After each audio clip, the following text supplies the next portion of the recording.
Reconocido jurista, investigador, político, académico y exministro colombiano, nacido el 7 de agosto de 1920 en Río Sucio, Caldas. Su producción literaria incluye más de 650 textos de diversos temas. De él se dice que fue el presidente que nunca tuvo Colombia. Habla la experiencia de Otto Morales Benítez. Bienvenido. Muchas gracias, Clara. Me alegra mucho estar con usted, que con su belleza siempre ilumina la televisión. Doctor Otto, usted nació en Río Sucio, en la tierra donde se hace la fiesta del diablo. Sí. Vivió allá parte de su infancia. Pues. ¿Qué marcó en su vida haber nacido allá? Para mí fue un factor muy importante. La provincia tiene una serie de valores especiales que influyen sobre la infancia de uno mucho. En primer lugar, uno en el pueblo es un personaje, no es una persona ausente o una persona desconocida como es aquí en la ciudad. Allá uno es centro también de emociones, de comentarios, etc. Y participa uno en toda la vida comunitaria. La vida comunitaria en los pueblos es parte de la vida de uno. Yo hice esa vida, trabajé mucho, estudié, formé grupos literarios y grupos políticos, fui muy activo toda la vida desde muy niño, de suerte que entonces estaba en contacto con mucha gente, Además tuve un privilegio. En la oficina de mi papá, que era hombre de negocios, compraba café en 18 municipios y pieles y oro para exportar a Estados Unidos una parte y otra a Inglaterra, ¿no?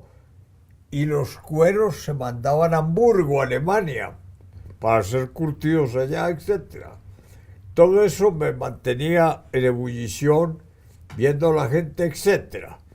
En la oficina de mi papá había mucha acción pública por los negocios, por la acción política que él ejercía, porque pasaba mucha gente por allí. Y había un elemento esencial que me ayudó mucho a despertar la conciencia de problemas generales de la nación, etc., que era el arriero. El arriero llegaba, era un gran comunicador, todos los arrieros, personas que tenían una gran influencia en esa época, determinaban parte de la vida de la provincia, y a ellos les escuché grandes relatos de negocios, de política, de amor, de vida sexual. Ese fue mi destape. El despertar. De suerte que eran gentes además con mucho espíritu de comunicación. Todo eso me fue orientando, formando, despertando a una conciencia pública. En segundo lugar, el Carnaval de Río Sucio, que lo preside el diablo del carnaval, despierta mucha conciencia. Se organiza el carnaval y durante 6 meses hay cada 8 días, el día de mercado, hay lo que se llama el convite, que es que un orador en verso hace una invitación a que el alma de las personas se endiable. Si usted no tiene el alma endiablada, no entiende el carnaval. Si usted no tiene el alma endiablada, no entiende esa alegría popular que se extiende durante 4 días en forma extraordinaria. Esa alegría popular, doctor Otto, para brincarnos un poco en la historia, usted llega a Medellín, estudia en la Bolivariana, pero quiero unirlo de la alegría con sus columnas en El Colombiano y su característica y el debate y la importancia que usted tuvo precisamente por todo lo que escribía. Hay una cosa que fue importante también en mi vida. De Río Sucio, terminado los años que se podían estudiar en el colegio, fui a la Universidad del Cauca, que era una universidad de una gran importancia, creada por Francisco de Paula Santander. Y allí tuvimos grupos intelectuales sumamente importantes. La vida, que ha sido muy generosa conmigo, me llevó a ser el director del periódico El Liberal, porque el director tuvo que venir a Bogotá y yo vivía en la misma casa que él vivía. Entonces me encargaron. Eso me llevó a una disciplina intelectual muy fuerte durante 6 meses. Yo estaba muy confundido, estaba asustado. Entonces busqué a don Carlos Simos, que era el jefe del Partido Liberal. Dije, necesito consultarle los editoriales que voy a escribir. Me dijo, con el mayor gusto. Nos citamos todos los días a las 10 de la mañana y por ahí a los 5 o 6 días me dijo, no vuelva. Usted escribe con mucha claridad y con mucha sensatez. Si veo que comete algún error en los editoriales, yo lo llamo y lo amonesto.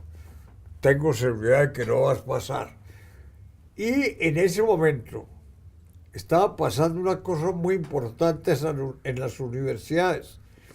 En Europa las universidades han entrado en un estudio grande de estudios sociales, antropología, economía, sociología, política, etcétera, ¿Estamos hablando de qué año más o menos? ¿Ah? ¿De qué año más o menos estamos hablando? Estamos hablando del año 30 al año 34, que fue cuando estuve en Popayán.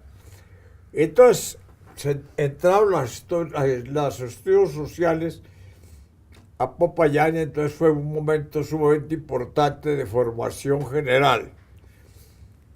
Participó en muchos concursos, en muchas reuniones, en muchas afanes especialmente en afanes liberales. El liberalismo tenía una organización de casas liberales muy importantes, donde iban cada 8 días grandes oradores, los que tenían más audiencia en el Parlamento, iban a explicar la reforma constitucional, la reforma agraria, las reformas sociales, lo que estaba pasando en la política internacional. Nosotros interveníamos en todo eso, estábamos atentos y además éramos profesores de los artesanos de Popayán. Yo daba historia. ¿Qué opina? ¿Qué cosa tan exagerada a esa edad estando uno orientando en la historia de Colombia? Todo eso me enriqueció mucho, me ayudó a formar. Lo mismo que la lectura de los periódicos. En la oficina de mi papá, todos los días a las 5 de la tarde, había 3 o 4 personas que iban a leer el periódico y la gente llegaba. No había radio, no había televisión y llegaban muy pocos periódicos porque no había carreteras. Entonces la gente se sentaba a escuchar y a oír, y eran momentos excepcionales de formación intelectual. En esa época en el tiempo había unas lecturas dominicanas excepcionales con parte del pensamiento internacional, parte del pensamiento nacional, y quienes estaban principiando a espigar en la vida intelectual colombiana. Todo eso me ayudó, me empujó, me levantó el ánimo, y además mi mamá era una gran lectora de poesía, nos leía poemas doña Luisa, y tenía otra virtud, leía mucha novela y tenía una memoria excepcional, entonces nos repasaba los capítulos que estaba leyendo y todo eso nos despertaba grandes emociones intelectuales. No nos dábamos cuenta en ese momento, pero sentíamos una sacudida especial en nuestras vidas. Ese despertar de la conciencia de la que usted habla. Es el despertar de la conciencia, que es muy complicado. De Popayán fui a Medellín, como usted me recordaba, llegué a estudiar a la Universidad Bolivariana. El profesor de Derecho Constitucional era el doctor Fernando Gómez Martínez, que era a la vez el director del Colombiano y dueño del Colombiano. Él me invitó a que escribiera. Yo llegué a tener allí una columna permanente que se llamó Vientos Contrarios. ¿Pero por qué era tan polémica esa columna? Era polémica porque estábamos en un momento de la formación intelectual en la cual discutíamos todas las cosas, enjuiciábamos a las gentes, teníamos vocación para ver los problemas internacionales. Entonces eso despertaba un gran interés y un gran entusiasmo intelectual. A la vez, el doctor Gómez Martínez me encargó de la edición del suplemento que creamos con Miguel Arbeláez Sarmiento, que también es escritor. El suplemento dominical. El suplemento literario del Colombiano, que le pusimos el nombre de Generación. Y fue una sacudida grande, porque nosotros buscamos despertar conciencia nuevas, apaciguar un poco el costumbrismo que estaba dominando la literatura antioqueña, y logramos lanzar grandes poetas a la circulación, gente nueva, mucha gente nueva que tenía vocación. Nosotros no exigíamos registro político de ninguna naturaleza, sino buena escritura. Buena escritura para decir buenas cosas. ¿Buenas cosas de qué? Del pensamiento. De suerte que eso fue excepcional. Lo dirigí durante 5 años y creamos desde luego una gran cantidad de amigos. Entre ellos, para comenzar, le señalo que el presidente Betancur fue uno de nuestros compañeros. A él le debemos muchas enseñanzas todos. Doctor Otto, en el próximo bloque lo invito para que hablemos de Bogotá, de política, de conflicto y de liberalismo. Con el mayor gusto. Estamos en Habla la Experiencia con Otto Morales Benítez. A la gente hay que pedirle que tenga sueños, que tenga ilusiones. La política es un gran despertar de la conciencia nacional hacia el futuro. Ese es el gran mandato del jefe político.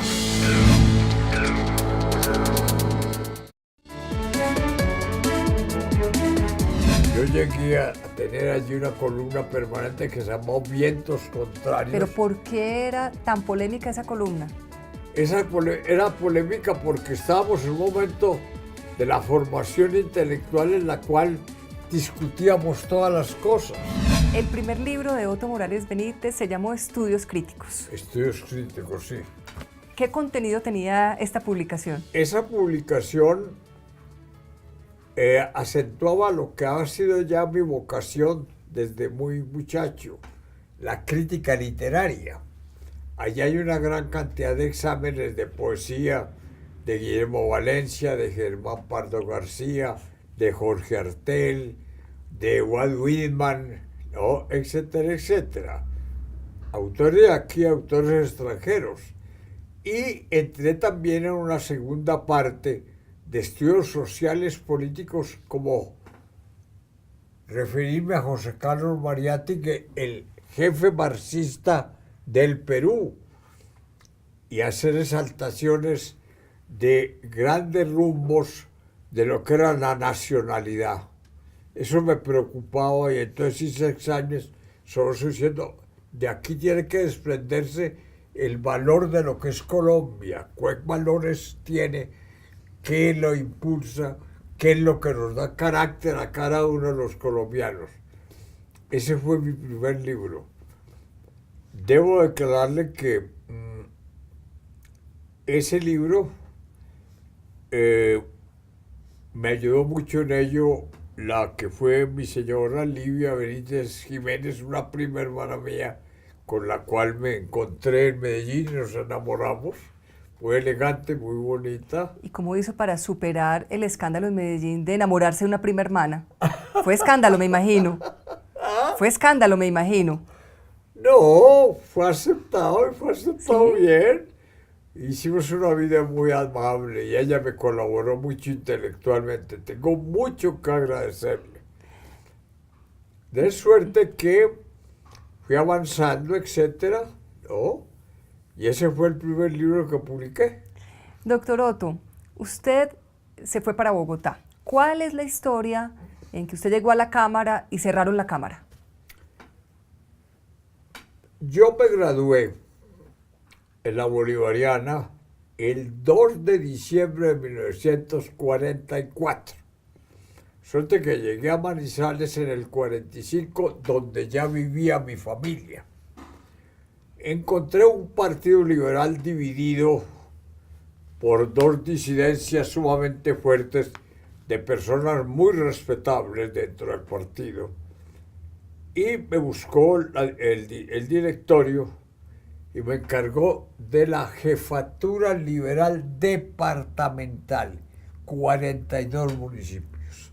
Yo no conocía a nadie, no tenía contactos en la provincia, entonces me dediqué durante mucho tiempo a hacer recorridos formales, buscar las gentes, establecer contactos, despertar amistades y además en un momento sumamente complicado en el país, porque las campañas del doctor Laureano Gómez, que eran crueles, que arrasaban contra las instituciones y arrasaba también contra los personajes, habían llevado a una situación en la cual la gente buscaba crear mucho desorden en el país.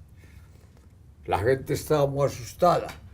Entonces había que reflexionar muy fuertemente para que la gente no se desorientara en la vida política. Hice una campaña que fue muy hermosa, triunfante, ¿no? A estos dos jefes liberales tan importantes logré derrotarlos, los logré derrotar y quedé consagrado como un jefe liberal de alguna trayectoria, de algún dinamismo, y vine a la Cámara en ese momento. Era un momento muy difícil nacionalmente. Aquí llegué y desde el primer momento entré a la Cámara. Fue una generación muy grande de personalidades liberales, jóvenes todas. Augusto Espinosa Valderrama, el doctor Virgilio Barco, el doctor de Medellín, el gran conductor y gran orientador, un hombre de gran versación intelectual, ¿no? Todo eso nos fue aglutinando, nos fue llevando a tener influencia en la vida política nacional. ¿Por qué liberal? Liberal por tradición. Mi padre era muy liberal, mi mamá era muy liberal. Río Sucio no era un pueblo liberal. Río Sucio era un pueblo de mayoría conservadora, pero nosotros éramos muy liberales. En la oficina de mi papá se desarrollaba mucho la política local de Río Sucio, que tenía conexiones con la política departamental, etc. Yo formé un grupo que se llamó la Guardia Roja en Río Sucio. Estudiábamos los manifiestos de la dirección liberal, que en esa época eran muy largos, porque era explicando lo que estaba pasando en el país y las propuestas legislativas, el contenido de cada propuesta legal. De suerte que todo eso nos lo aprendíamos, se lo repartíamos en grandes conferencias, creíamos nosotros, en los barrios y en las veredas del pueblo. De suerte que la acción política había sido permanente toda la vida. Usted habla, doctor Otto, de una rigurosidad, de un trabajo intelectual bastante arduo, Mucho. de mucha lectura y también alrededor de la política. Sí, sí. ¿Cómo comparamos con la política de hoy en día? Primero, en esa época no había clientelismo. El clientelismo aparece después del Frente Nacional. y lo condena Carlos Lleras Restrepo en su revista Nueva Frontera. Dice, esto va a dañar al partido. El orientador político debe ser un idealista, debe ser un hombre que busque ideas, debe tener contacto con la ideología del partido, debe buscar además orientar la acción política en servicio del país. El clientelismo eran unos tipos que manejaban gentes y si se iban a elegir, como no tenían nada para respetar, se encontraron con el fisco nacional y crearon desorden, cosa que no se ha corregido todavía. Eso ha sido malo para el país, malo para el liberalismo, malo para el conservatismo, malo para todos, porque eso desacredita la política, le quita fuerza y le quita sentido idealista, que es lo que debe orientar la vida política. ¿Por qué dicen que usted es el presidente que no tuvo Colombia y que debería haber tenido? Yo fui candidato 2 veces en forma muy generosa y me atendieron muy bien en todas partes.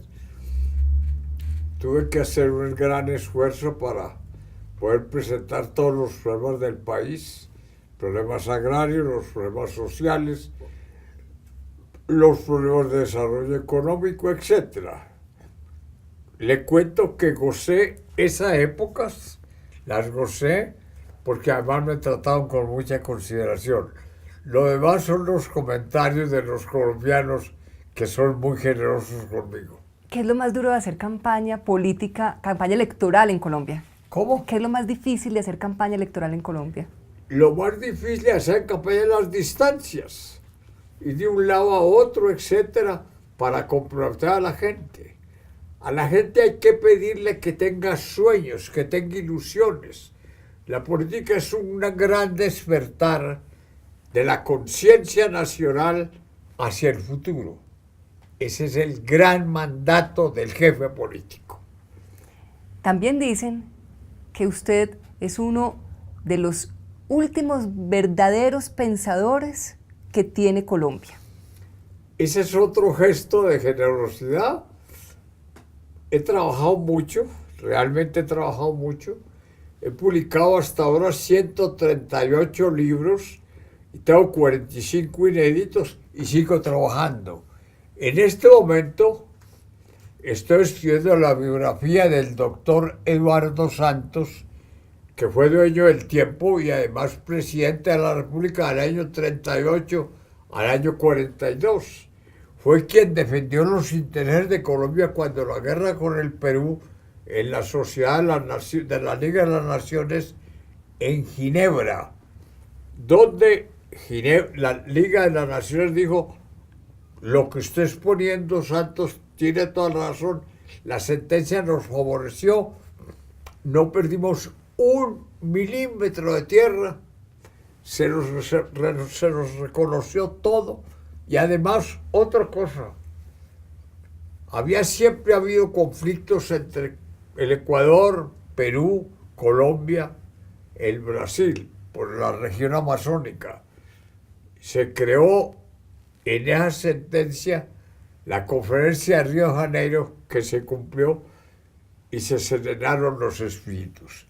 Santos era un hombre de mucha conciencia civil, un internacionalista muy fuerte, y Salvador de Madariaga, el embajador español, hombre de mucha cultura, autor de muchos libros, dijo que realmente la actuación de Eduardo Santos en las ligas ha sido espectacular, por el idioma que empleaba, por el conocimiento jurídico, por la sabiduría en la presentación de los temas y por la delicadeza espiritual para no herir a ninguna nación ni a ninguna persona. Un verdadero diplomático. ¿Ah? Un verdadero diplomático. Sí, grande, un hombre grande. ¿Cómo fue su paso por el ministerio, por los ministerios? A mí me nombró ministro del Trabajo Alberto Lleras en el primer gobierno del Frente Nacional, de política, de amor, de vida sexual. Ese fue mi destape. El despertar. De suerte que eran gentes además con mucho espíritu de comunicación.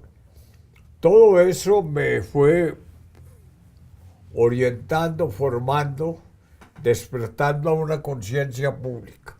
En segundo lugar, el Carnaval de Río Sucio, que lo preside el diablo del carnaval, despierta mucha conciencia. Se organiza el carnaval y durante 6 meses hay cada 8 días, el día de mercado, hay lo que se llama el convite, que es que un orador en verso hace etcétera, y participa uno en toda la vida comunitaria. La vida comunitaria en los pueblos es parte de la vida de uno. Yo hice esa vida, trabajé mucho, estudié, formé grupos literarios y grupos políticos, fui muy activo toda la vida desde muy niño, ¿no? De suerte que entonces estaba en contacto con mucha gente, Además tuve un privilegio.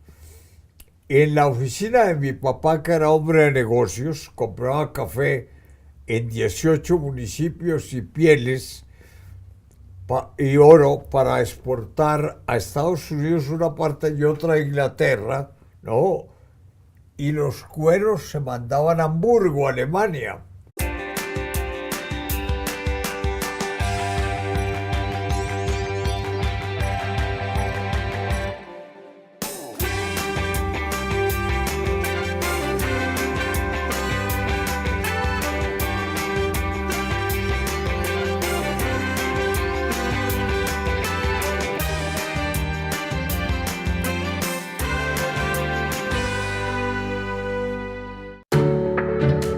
Reconocido jurista, investigador, político, académico y exministro colombiano, nacido el 7 de agosto de 1920 en Río Sucio, Caldas. Su producción literaria incluye más de 650 textos de diversos temas. De él se dice que fue el presidente que nunca tuvo Colombia. Habla la experiencia de Otto Morales Benítez. Para ser curtidos allá, etcétera. Todo eso me mantenía en ebullición, viendo a la gente, etc. En la oficina de mi papá había mucha acción pública, por los negocios, por la acción política que él ejercía, porque pasaba mucha gente por allí. Y había un elemento esencial que me ayudó mucho a despertar la conciencia de problemas generales de la nación, etcétera, que era el arriero. El arriero llegaba, era un gran comunicador, todos los arrieros, personas que tenían una gran influencia en esa época, determinaban parte de la vida de la provincia, y a ellos les escuché grandes relatos de negocios. Bienvenido. Muchas gracias, Clara, me alegra mucho estar con usted, que con su belleza siempre ilumina la televisión. Doctor Otto, usted nació en Río Sucio, en la tierra donde se hace la fiesta del diablo. Sí. Vivió allá parte de su infancia. Pues. ¿Qué marcó en su vida haber nacido allá? Para mí fue un factor muy importante. La provincia tiene una serie de valores especiales que influyen sobre la infancia de uno mucho. En primer lugar, uno en el pueblo es un personaje, no es una persona ausente o una persona desconocida como es aquí en la ciudad. Allá uno es centro también de emociones, de comentarios.